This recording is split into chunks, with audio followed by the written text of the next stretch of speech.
فرمائے۔ آج جس موضوع پر ہم گفتگو کریں گے، یہ چونکہ شوال کا مہینہ ہے، 8 اور 9 شوال کو حجاز مقدس، جس کو اب سعودی عرب کہا جاتا ہے، وہاں پر ایک بہت بڑا ظلم اور ستم ڈھایا گیا آج سے 1 صدی پہلے۔ تو آج ہم اس کے حوالے سے گفتگو کریں گے، اور وہ ظلم و ستم یہ ہے کہ جنت المعلا اور جنت البقیع کے اندر جو صحابہ کرام رضوان اللہ علیہم اجمعین کے مزارات تھے، ان کو شہید کیا گیا نعوذ باللہ، اور ان مزارات کے اوپر بلڈوزر چلائے گئے، اور نبی پاک صلی اللہ تعالیٰ علیہ وآلہ وسلم کی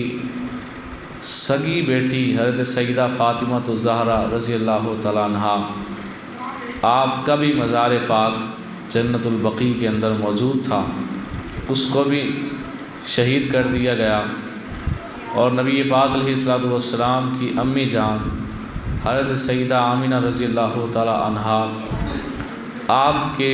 مزار پاک کو بھی شہید کر دیا گیا، جو کہ مقام ابوا کے اوپر موجود تھا۔ آج یہ گفتگو کرنے کا مقصد یہ ہے کہ ہماری نوجوان نسل اس کو پتہ چلے کہ اس وقت جو آل سعود وہاں پہ قابض بن کے بیٹھے ہیں، تو یہ کس قدر اسلام کے ساتھ زیادتی کر کے پھر یہ حکومت کر رہے ہیں۔ کوئی یہ نہ سمجھے کہ یہ بڑے اچھے ہیں، اور یہ نہ سمجھے کہ شاید مکہ مدینہ میں صحابہ اکرام کے مزارات کبھی کسی نے بنائے ہی نہیں تھے، بلکہ وہاں پر مزارات موجود تھے، اور ان لوگوں نے نعوذ باللہ شرک اور کفر کا فتویٰ لگا کر بہت سے مسلمان شہید کیے، اور ان مزارات کا ذرا بھی جو ہے وہ خیال نہ کیا، اور ان کے تقدس کو پامال کرتے ہوئے انہیں گرا دیا۔ ہم الحمدللہ اہل سنت و جماعت ہیں، اور ہماری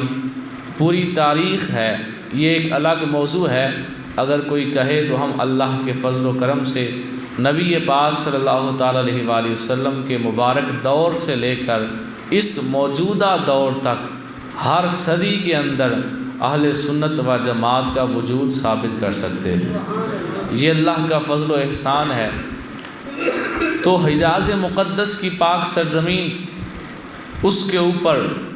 یہ جو ظلم و ستم کیا گیا 8 اور 9 شوال کو، تو اس کا ذکر کرنا اس لیے میں نے ضروری سمجھا کہ آج ہم تقاضا کرتے ہیں اپنے حکمرانوں سے کہ ان کے اوپر سیاسی لحاظ سے دباؤ ڈال کر انہیں جو ہے اس بات پہ قائل کیا جائے کہ صحابہ کرام رضوان اللہ علیہم اجمعین اور نبی پاک علیہ الصلوۃ والسلام کی امی جان، ان کے جو مزارات ہیں ان کو دوبارہ تعمیر کیا جائے، اور باقاعدہ طور پر ادب کا خیال رکھتے ہوئے ان کی جو قبور ہیں ان کا علیحدہ اور نمایاں ہونا یہ ضروری ہے۔ اور اگر ہم نہیں کہتے، ہم آواز نہیں اٹھاتے، ہو سکتا ہے ہمارے آواز اٹھانے سے یہ کام نہ ہو، لیکن ہماری زندگی گزر جائے، لیکن ہم ہر سال شوال کے اندر جس دن یہ سانحہ پیش آیا، اس موقع پر اگر ہم ہر سال ان ظالموں کے اس ظلم کا نفرت سے تذکرہ کریں، اور ہر سال تقاضا کریں کہ مزارات کو دوبارہ تعمیر کیا جائے، اور ہماری زندگی گزر جائے اور ہم دنیا سے چلے جائیں، ہمارے ہوتے ہوئے ایسا نہ بھی ہو سکے، تو قیامت کے دن ہمارا ان لوگوں میں شمار تو نہیں ہوگا جو اس بات پر راضی تھے کہ اچھا ہوا نعوذ باللہ، ہمارا شمار ان لوگوں میں نہیں ہوگا۔ قیامت کے دن ہوگا، اللہ حضرت یوسف علیہ السلام کے خریداروں کو کھڑا کرے گا، ان خریداروں کے اندر ایک مائی کھڑی ہو جائے گی، اور وہ مائی دنیا کے اندر جب یوسف علیہ السلام کو خریدا جا رہا تھا تو وہ مائی مونج کی رسی لے کر پہنچ گئی۔ کسی نے کہا مائی یہاں پر تو بڑے بڑے تاجر آئے ہیں، بڑے بڑے امیر لوگ آئے ہیں، بڑے بڑے جائیداد کے مالک آئے ہیں، بڑا سونا لے کر آئے ہیں، تو یہ رسی لے کر آ گئی ہے، تو اس کے بدلے یوسف علیہ السلام کو خرید سکتی ہے جو سارے زمانے سے خوبصورت ہے،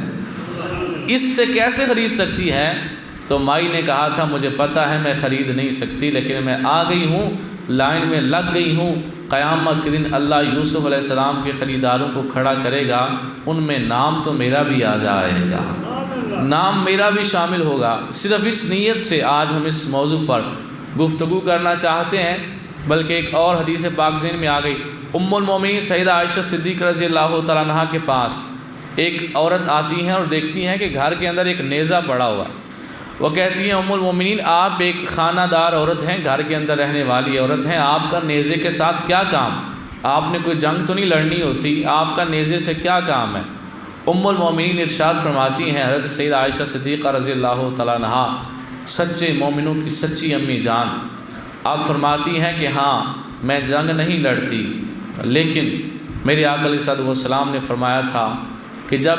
ابراہیم علیہ السلام کو آگ میں پھینکا گیا تو چھپکلی نے یہ خواہش کرتے ہوئے کہ آگ اور تیز ہو پھونک ماری تاکہ آگ اور بھڑک اٹھے، تو چھپکلی کی یہ اللہ کے نبی سے دشمنی دیکھتے ہوئے میرے آقا علیہ الصلوۃ والسلام نے فرمایا کہ جو بندہ چھپکلی کو مارے گا اللہ تعالیٰ اسے نفل پڑھنے کا ثواب عطا فرمائے گا۔ تو سرکار علیہ السلام کی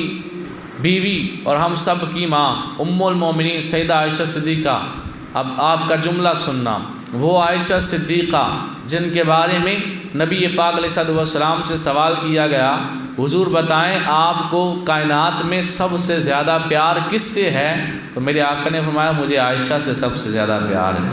پوچھا مردوں میں سے کس سے ہے؟ تو یہ نہیں فرمایا تھا کہ حضرت ابوبکر صدیق سے، کہا تھا عائشہ کے باپ سے، اتنا پیار تھا۔ اور وہ عائشہ صدیقہ رضی اللہ تعالیٰ عنہا کے پیالے پہ جہاں منہ رکھ کے نبی پاک علیہ السلام کی بیوی حضرت عائشہ صدیقہ پانی پیتی تھیں، میرے آقا بھی وہیں منہ رکھ کے پانی پیتے تھے۔ اور حضور فرماتے تھے عائشہ جب تمہارے بستر پہ میں ہوتا ہوں اللہ کی وحی مجھے بستر پہ بھی آ جایا کرتی ہے۔ اس قدر شان حضرت عائشہ صدیقہ کی کہ جن کو سرکار حمیرہ کا لقب عطا فرمائے اور سب بیویوں سے زیادہ پیار دیں، وہ عائشہ صدیقہ جن کو قرآن ماں کہتا ہے مومنوں کی، اور وہ عائشہ صدیقہ جن کے بارے میں جن کی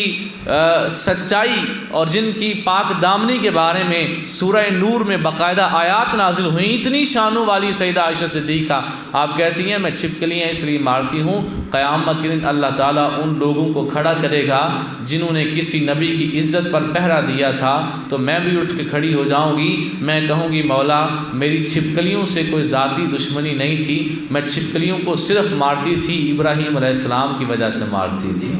میری ان سے کوئی ذاتی دشمنی نہیں تھی، اس لیے چھپکلیاں مارتی تھی کہ چھپکلی نے کیوں حضرت ابراہیم علیہ السلام کو جب آگ میں ڈالا گیا تو اس نے کیوں نفرت کا اظہار کیا اور اس آگ کی بڑھوتری کے لیے اس نے خواہش کیوں کی۔ آج ہم جو گفتگو کرنے بیٹھے ہیں ہمارے کہنے سے اگر نبی پاک علیہ السلام کے نسبت رکھنے والے صحابہ اکرام اہل بیت اعظام کے دربار دوبارہ تعمیر نہ بھی ہوں، لیکن اللہ تعالی ہمارا نام تو ان لوگوں کی فہرست میں شامل کر لے گا۔